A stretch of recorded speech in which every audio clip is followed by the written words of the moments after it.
pada kesempatan kali ini saya akan melanjutkan materi yang sudah kita bahas pada pertemuan yang lalu, yaitu seputar fonetik atau fonologi. Pada pertemuan yang lalu sudah kita kaji tentang jenis fonetik, yaitu akustis, organis dan akustis. Kemudian kita sudah menjelaskan bagaimana cara produksi bunyi dan klasifikasi bunyi. Oke, baik, kita ulangi lagi bahwa bunyi itu, bunyi manusia dihasilkan dari alat ucap atau pita suara yang ada di sekitar ini. Dari pita suara ini kemudian keluar pendapat dari mulut kita. Tatkala keluar atau sebelum keluar, di bagian mulut kita ini ada yang mendapat hambatan, ada juga yang tidak mendapat hambatan. Yang tidak mendapat hambatan kita sebut vokal, kemudian yang mendapat hambatan kita sebut sebagai konsonan. Namun ada yang perlu kita ketahui tentang pembagian bunyi menjadi dua jenis. Yang pertama bunyi segmental, yang kedua bunyi suprasegmental. Apa yang dimaksud dengan kedua istilah itu?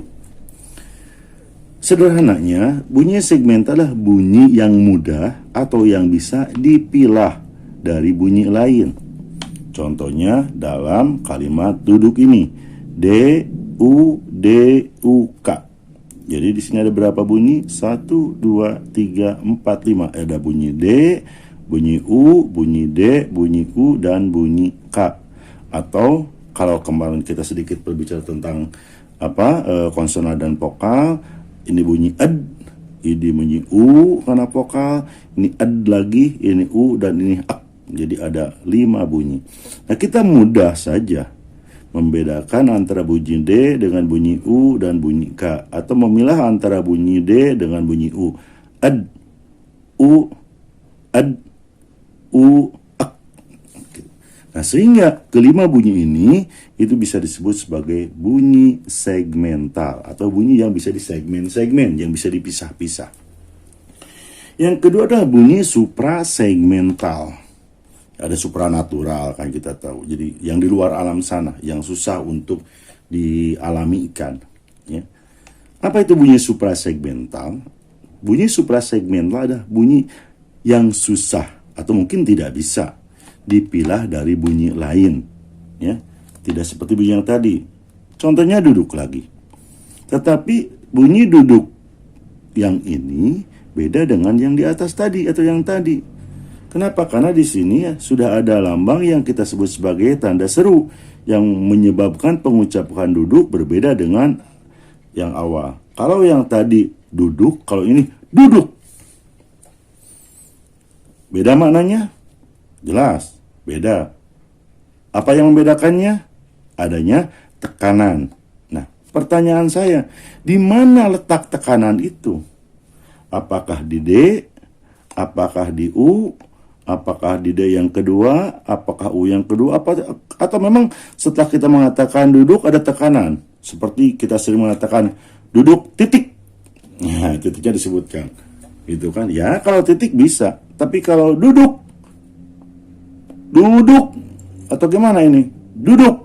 Ya. Yang jelas tekanannya susah ya untuk dipisahkan dari kelima bunyi ini. Karena memang dia ada di kelima bunyi ini. Memang ada beberapa ahli yang bisa menjelaskan tingkat tekanannya. Tetapi tekanan itu ya tetap ada dalam bunyi-bunyi ini. Sehingga susah, bahkan tidak bisa dipisahkan dari bunyi segmentalnya. Nah, bunyi tekanan tadi yang ada di dalam kata duduk yang sulit kita pisahkan dari kata duduk itu kita sebut sebagai bunyi suprasegmental. Jadi bunyi segmental dan suprasegmental bedanya di mudah atau susah, atau bisa atau tidak bisa dipilah dari bunyi lain. Nah, kemudian dari dua jenis bunyi ini, para ahli membuat beberapa klasifikasi atau dikotomi antara segmental dan suprasegmental ini. Yang termasuk bunyi segmental ini pertama vokal. Kita sudah berbicara sedikit tentang vokal, yaitu bunyi yang keluar dari mulut kita tanpa ada hambatan. Dan sebaliknya adalah konsonan, yaitu bunyi yang keluar dari mulut kita mendapatkan hambatan atau setelah mendapatkan hambatan. Kemudian nanti juga yang termasuk segmental, ada yang disebut dengan bunyi bersuara, bunyi tak bersuara. Ya, apa itu bunyi bersuara dan tidak bersuara? Insya Allah nanti akan kita bahas. Kemudian bunyi oral dan bunyi nasal, ada bunyi stop atau hambat atau letup, ini sama ya. Ada yang mengatakan stop, ada yang mengatakan hambat atau letup. Ya, lawannya adalah bunyi geser atau frikatif. Kemudian nanti ada gabungan antara stop dengan geser ini yang disebut paduan atau bunyi afrikatif. Kemudian ada bunyi alir atau kontinuan, ada bunyi trill ya atau getar, ada bunyi sampingan dan lateral. Ini 7 bunyi ini ya, itu semuanya termasuk pada bunyi segmental. Dan artinya kita bisa membedakan, oh ini bunyi lateral, ini bunyi trill, ini bunyi ini. Nah, kemudian yang bunyi suprasegmental ini itu adalah nada, tekanan, tempo, dan jeda.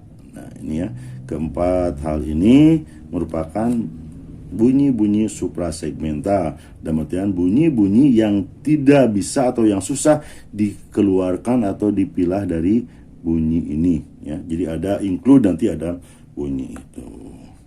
Oke, baik, kita bahas satu persatu yang segmental dan suprasegmental ini. Ya, pertama vokal. Ya. Atau bunyi tanpa hambatan gitu saja. Maksudnya bahwa tatkala dia dihasilkan di pita suara, nanti seperti apa pita suara insya Allah akan kita lihat berikutnya. Itu keluar dari mulut kita ini tidak ada hambatan. Contohnya a, i, u, e, o, e, atau bahasa Sunda gitu kan. Karena dalam bahasa Sunda kan ada peyem, ada atau ada hideng, ada hideng. Itu kan beda antara hideng dengan hideng. Ada ada gitu kan. Wilujeng bukan wilujeng gitu kan. Itu wilujeng. Karena beda vokal. Vokal-vokal ini adalah bunyi bersuara.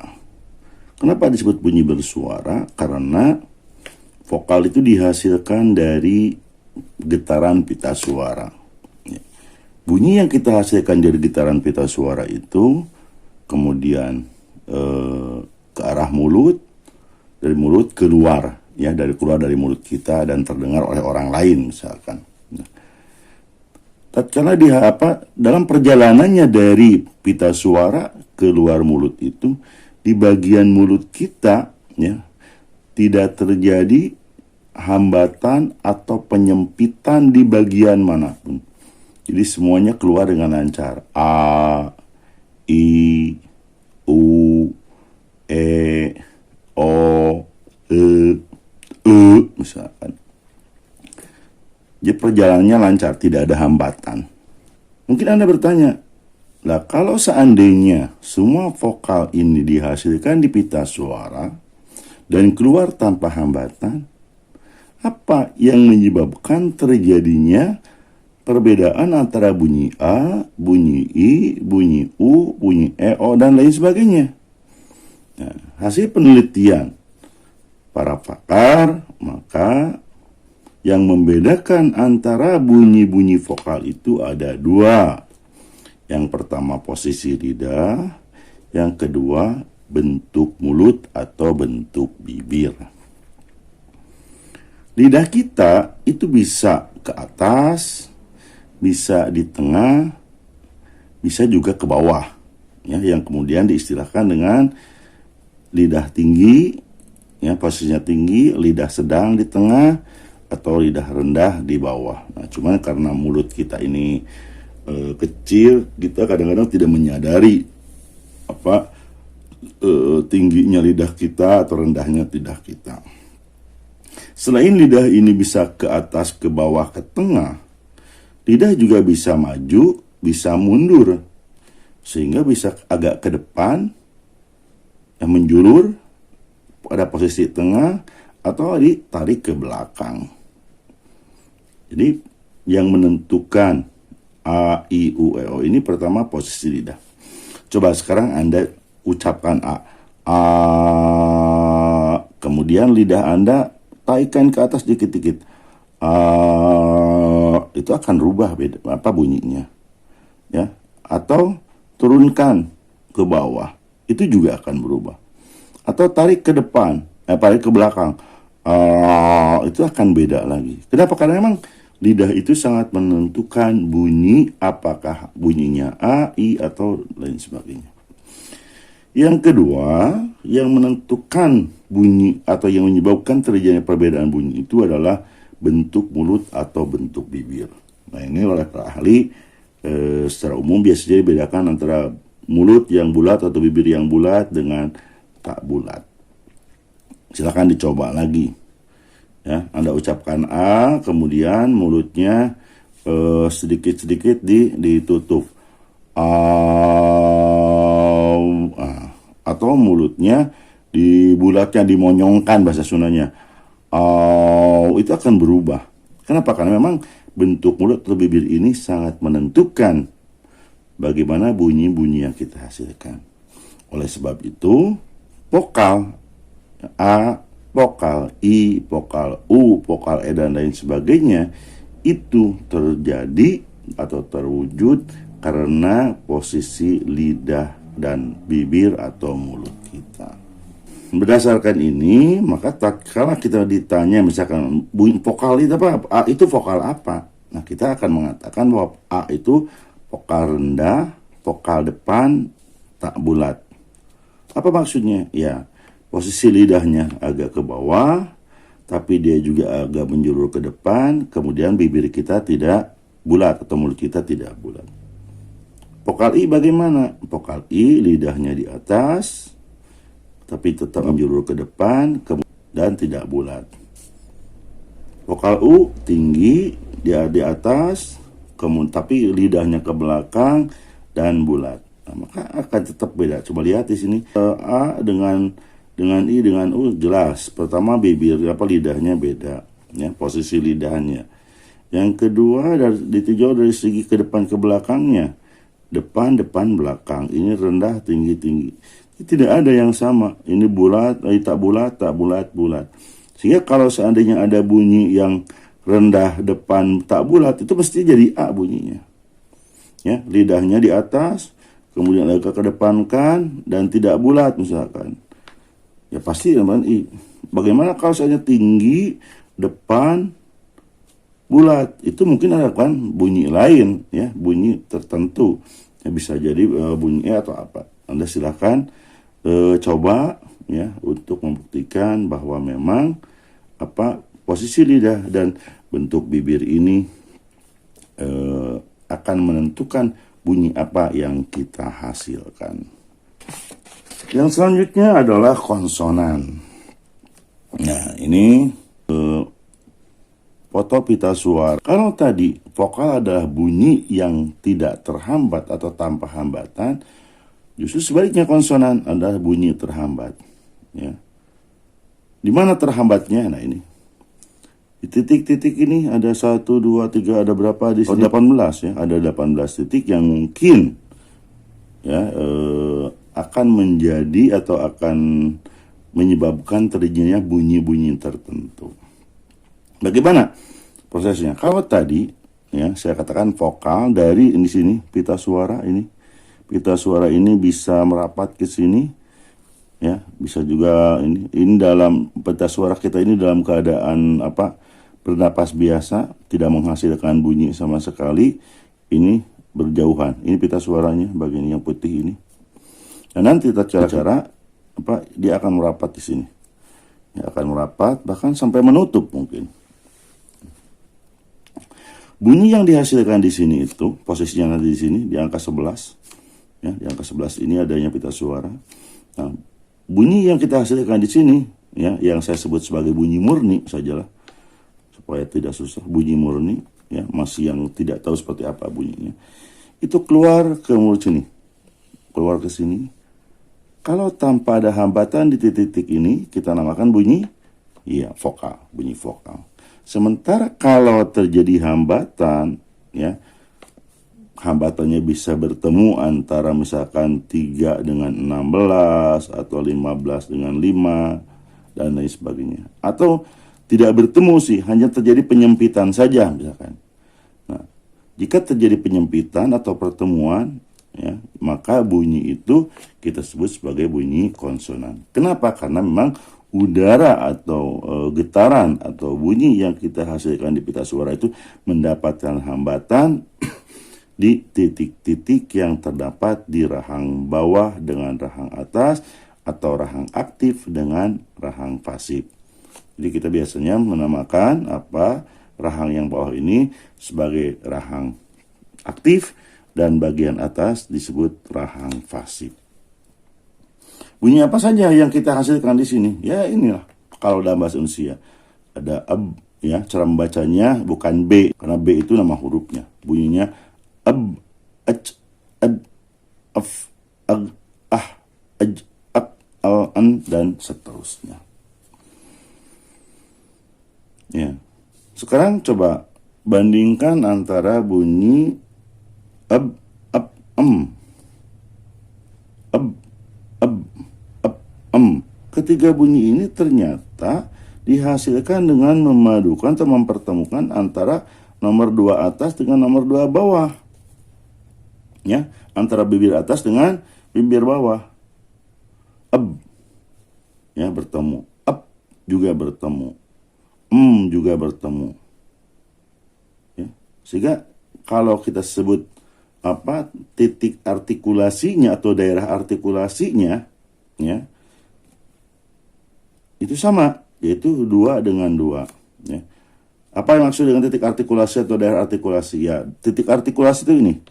Yang nomor-nomor ini adalah titik artikulasi, ya, atau mungkin juga daerah artikulasi, yaitu tempat terjadinya pertemuan atau pertemuan antara bagian rahang bawah dengan bagian rahang atas, atau antara yang disebut dengan artikulator aktif dengan artikulator pasif.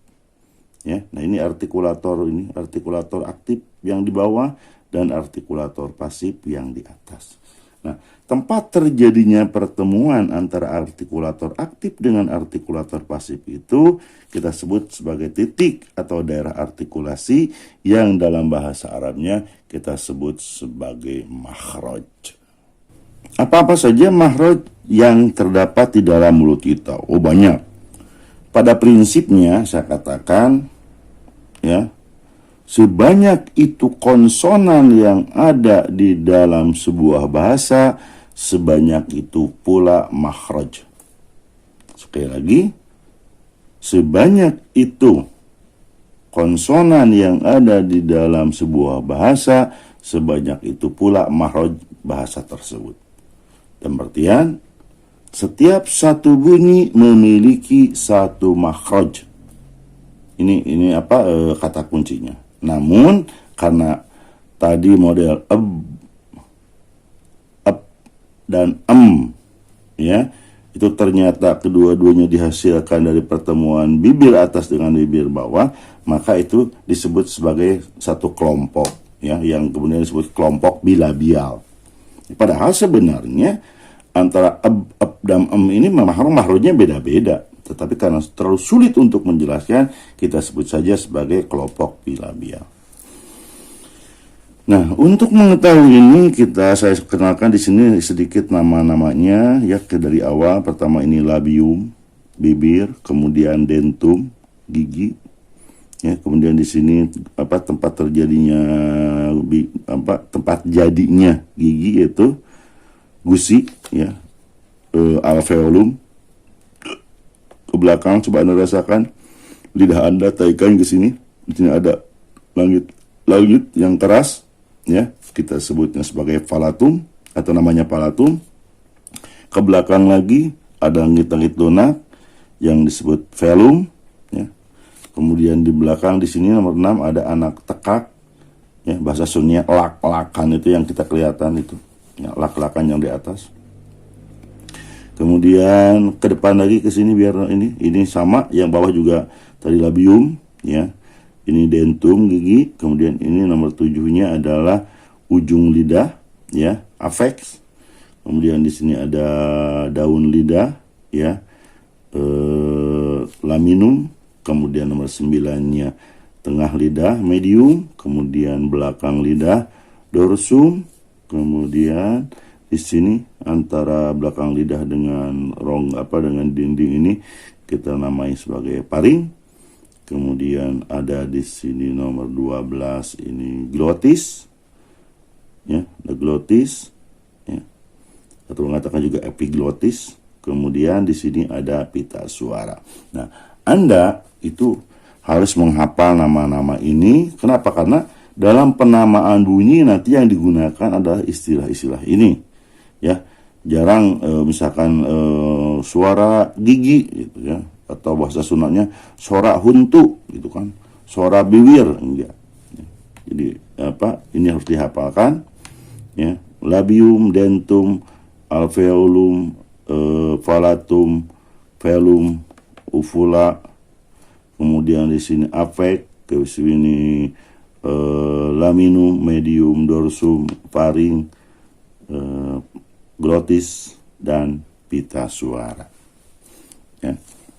Ini nama-nama sebagian dari titik-titik artikulasi, ya, baik yang aktif yang di bawah maupun yang pasif yang di atas. Sekali lagi, saya harapkan Anda menghafalnya dengan benar dan baik.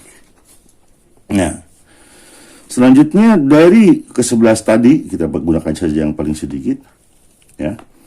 Ini apa saja bunyi yang dihasilkannya? Bibir, labium, bunyinya disebut labial. Di mana letaknya? Di bibir, maka disebut bunyi labial. Tetapi karena dua-duanya kedua-dua bibir bertemu, maka disebutnya bilabial. Bi itu artinya dua, ya. Bilabial, dua buah bibir. Kemudian yang dentum, gigi, itu bunyinya disebut bunyi dental. Ya, pepsoden, ingat aja pepsoden. Den itu artinya gigi. Ya, dentum jadi dental. Alveolum apa tadi? Iya. Gusi itu bunyinya alveolar. Kemudian naik lagi ke belakang, yaitu langit-langit keras. Palatum bunyinya palatal. Kemudian ada velum, ya, langit-langit lunak bunyinya velar. Kemudian ada uvula, ya, anak tekak bunyinya uvular. Faring, faringal. Kemudian dorsum, dorsal. Medium, medial. Laminum, ya, laminal. Afek, afeksal.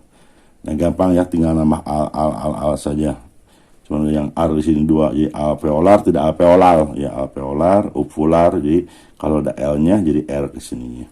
Nah, itulah bunyi-bunyi itu, dan bunyi-bunyi yang kita hasilkan. Tidak ada bunyi labial, bunyi denta, bunyi alveolar, bunyi falata, bunyi velar. Nah, terus bagaimana cara menamakannya? Ya, ada yang penamanya langsung, ya, tunggal. Misalnya ini bunyi labial, ya, ini bunyi dental. Ada juga yang memadukan antara nama yang di atas, mana saja yang di atas, ya, labial juga di atas, dental, ya, labial di atas bawah, ada yang di atas bawah. Kalau ini di atas kan, kita coba saja kasih ini tanda A, ini atas, ini juga palatal atas, ini velar atas, ini uvular atas. Nah, nanti dalam penamaannya ada yang hanya menggunakan satu nama saja, jadi bunyi palata, bunyi velar, bunyi uvular, bunyi faringal. Ya. Ada juga yang memadukan antara bunyi yang di rahang bawah, ya, yang di rahang bawah, ini yang bawah,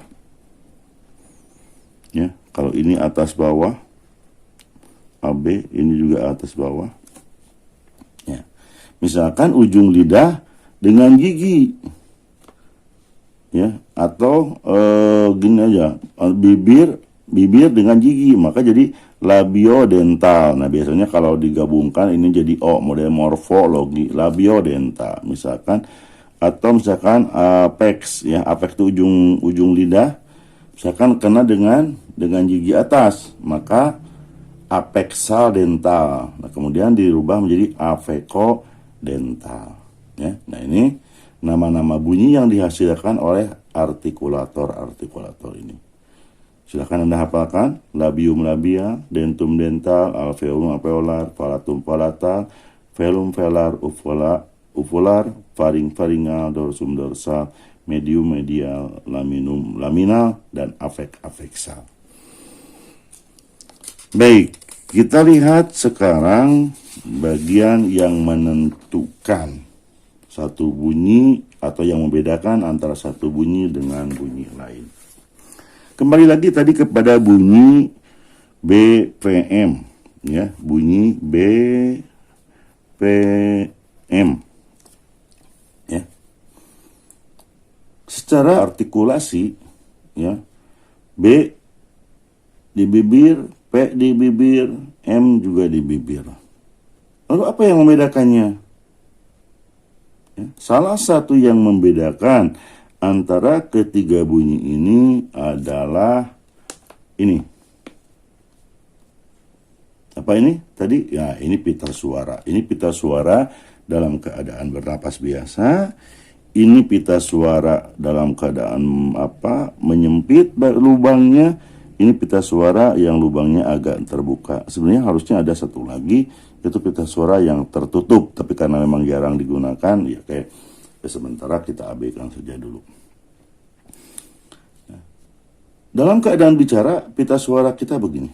Dalam menghasilkan bunyi, ya, tatkala kita menghasilkan bunyi A, I, U, dan lain sebagainya, pita suaranya antara merapat atau agak sedikit terbuka. Nah, kondisi pita suara yang begini itu berpengaruh terhadap bunyi, sehingga nanti bunyi dibagi dua, ya, ditinjau dari segi posisi pita suara ini, ya, itu dari segi lubangnya ini, ya, lubangnya sempit atau lubangnya agak sedikit lebar. Nah, kalau sempit kayak begini, itu biasanya disebut bunyi bersuara. Ya, kita mengenal dalam bahasa Arab bisa jahar atau majhul. Kenapa disebut bunyi bersuara? Karena memang bunyi itu dibarengi dengan getaran pita suara. Oke, baik. Tatkala posisi seperti ini, udara yang keluar lancar, sehingga tidak berpengaruh terhadap pita suara ini. Tetapi tatkala pita suaranya ini menyempit, ya, angin yang udara yang dari paru-paru ini keras, akhirnya dia menggetarkan pita suara ini. Pita suara ini tipis, ya, panjangnya antara 2 sampai 2,5 cm. Kemudian tipis berapa mili gitu kan. Mungkin ya ada yang setipis kertas ini. Nah, karena kena angin ini bergetar. Ya. Nah, karena bergetar kemudian disebut bunyi bersuara. Bagaimana untuk mengetahui getaran pita suara ini? Silahkan Anda pegang jakun Anda. Atau ada getaran? Iya. Coba ucapkan S. Ada getaran? Tidak kan? Tidak ada getaran. Nah, kalau coba bujukan ada. Bujukan P.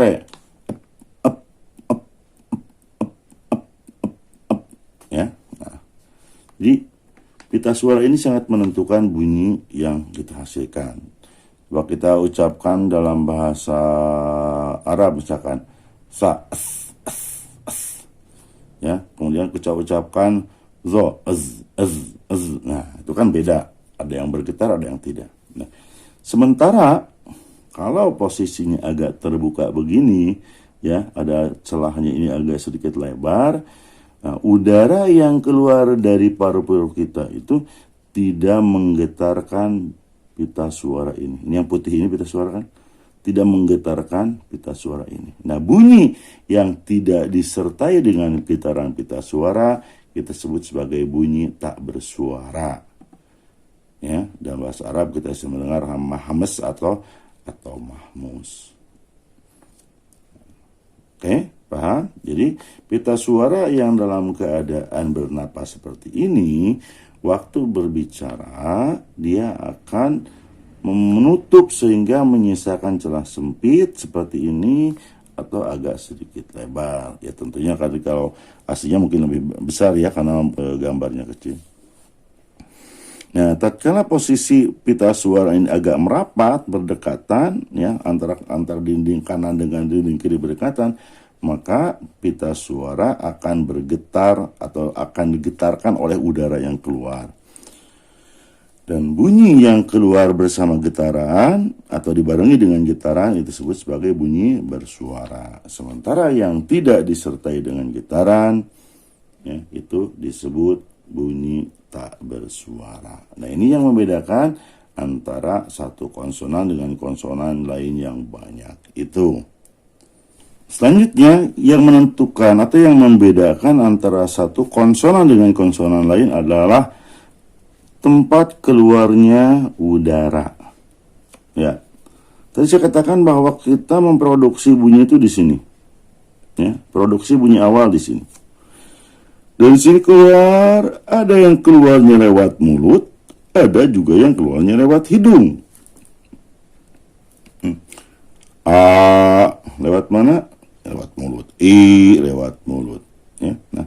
Udara apa? Bunyi udaranya keluar lewat mulut itu kita sebut sebagai bunyi oral. Ya. Jadi bunyi apa? Bunyi oral. Sedangkan bunyi yang keluar lewat hidung kita sebut bunyi nasal. Saya kira ini gampang. Ya, jadi udara atau bunyi atau getaran keluar lewat mulut atau bibir kita sebut oral. Apa sih, ada salah tulis? Udara atau bunyi atau getaran yang keluar lewat hidung itu disebut bunyi nasal. Ya, sekali lagi, bunyi yang kita hasilkan di sini, ya, itu kan disertai udara. Udaranya kemana keluarnya? Ada yang ke mulut, ada yang ke hidung. Yang ke mulut kita sebut apa? Namanya bunyi oral. Yang ke hidung kita namanya bunyi nasal. Coba sekarang kita coba s. Kemana keluarnya? Silahkan tutup hidung ada. Bisa, bisa, bisa. Sekarang yang bawah. Coba hidungnya tutup. Nggak bisa, tapi hidungnya dibuka. Nah, udaranya keluar melalui hidung.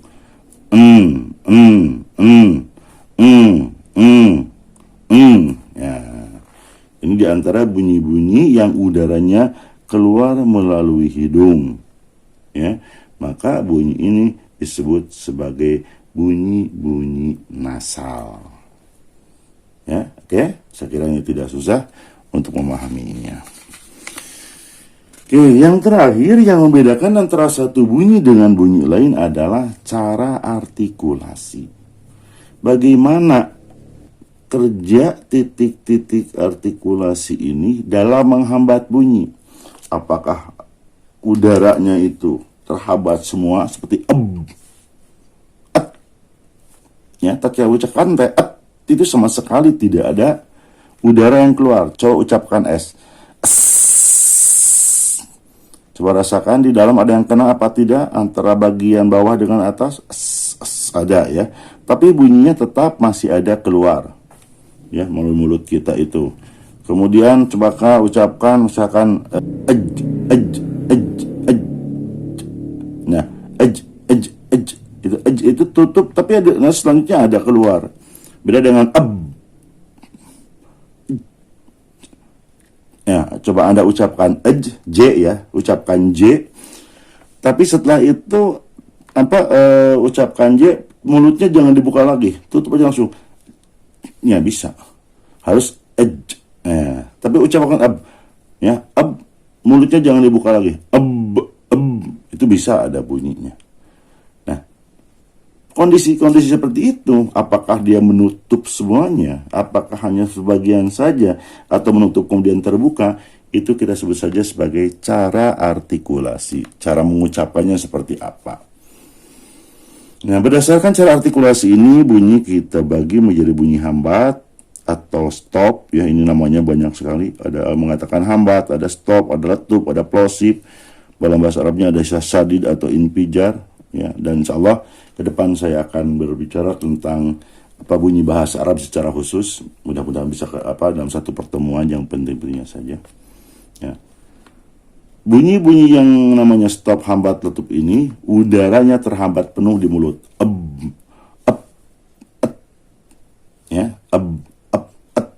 Apalagi coba ak, ak, ak. Ya, misalkan ak, gitu kan. Kalau enggak, itu masih ada udara yang keluar.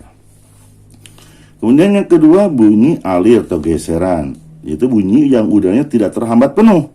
Seperti apa dalam bahasa Arab? Misalkan sa, ha, gitu kan masih ada keluar.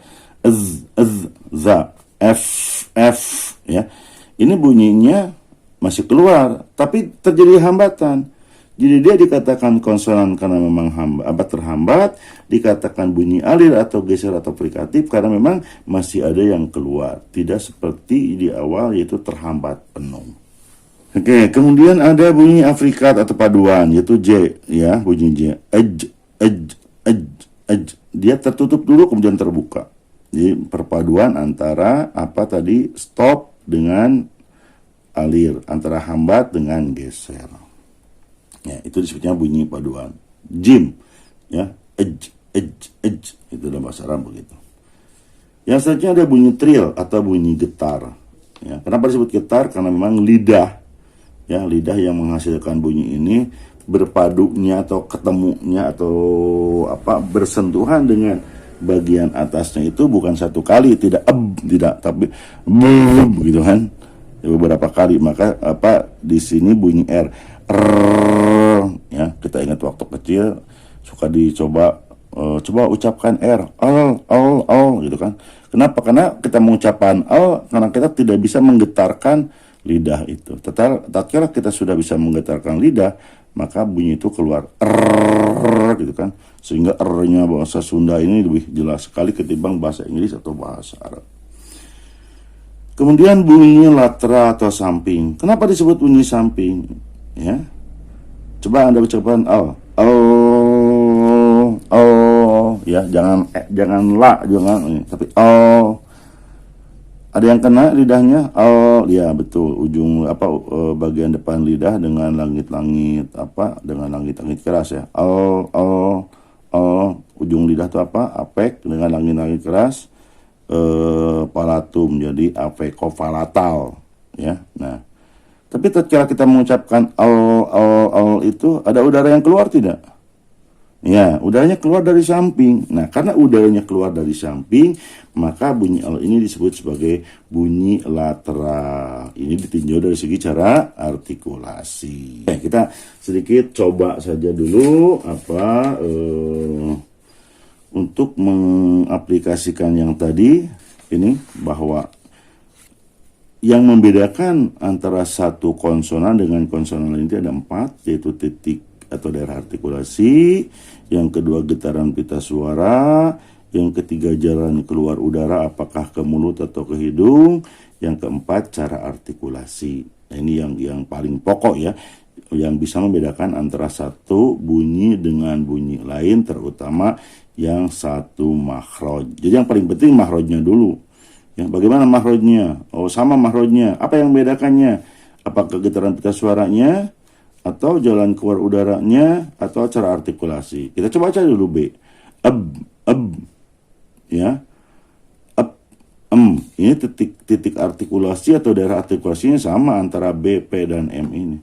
Getaran pita suaranya beda apa tidak? Ya silakan coba Anda ucapkan kemudian sambil pegang jakutnya. Ada. Ada. Ada. Berarti ditinjau dari getaran pita suara antara B dengan M sama. Terus apa yang membedakan antara B dengan M? Coba cepat keluar udaranya. Ternyata ini keluarnya anginnya dari hidung. Sementara kalau B dari mulut. Nah, maka perbedaannya di sini di jalan keluar udaranya. Kan P dengan B, di mana yang membedakannya? Ya. Kalau bagi yang mengucapkannya tidak disertai dengan getaran pita suara, maka perbedaannya di sini. Ya. Tapi kalau yang mengucapkannya misalkan B di bibir, P di bibir, B begitu pita suaranya bergetar, P juga bergetar, B udara keluar dari mulut, P juga keluar dari mulut. Pasti di sini bedanya di cara artikulasinya. Coba ya, udaranya banyak sekali tapi ya tidak sekeras dalam pengucapan B, tak kira kita mengucapkan P. Nah ini, jadi 4 hal ini yang membedakan antara satu bunyi dengan bunyi lain untuk bunyi konsonan. Sementara kalau tadi vokal, yang membedakannya adalah posisi lidah dan bentuk bibir.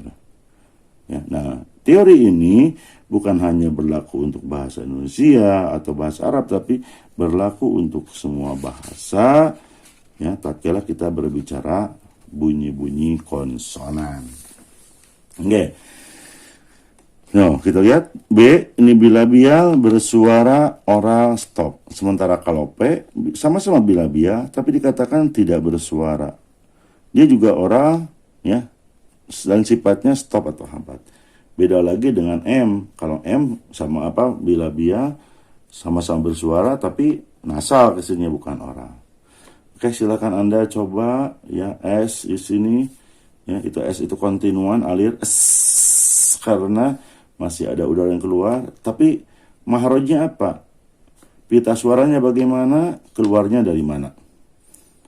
Ya, Anda isi yang kosong ini. Kemudian F frikatif ya, frikatif geser F ya. Masih ada udara yang keluar. Nah, bagaimana mahrojnya atau daerah artikulasinya apa? Kemana udara keluar bagaimana pita suaranya, kemana udara keluar, dan lain sebagainya ya. Nah, insya Allah kalau Anda sudah paham untuk ini, kita nanti akan mengaplikasikannya dalam kajian bunyi bahasa Arab yang insya Allah pada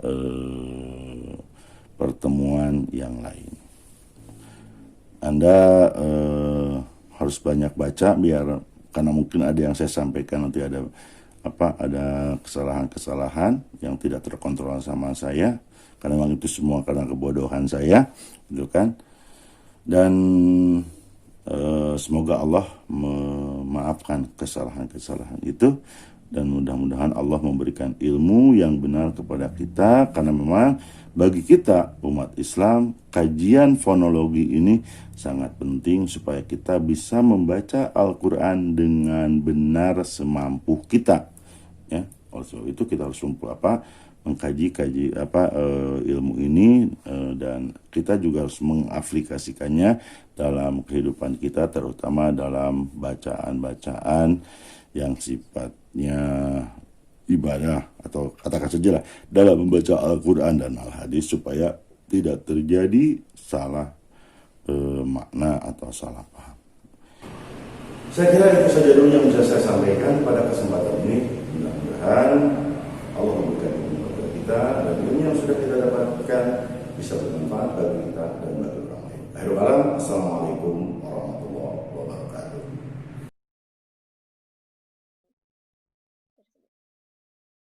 Bentuknya seperti mul-mul.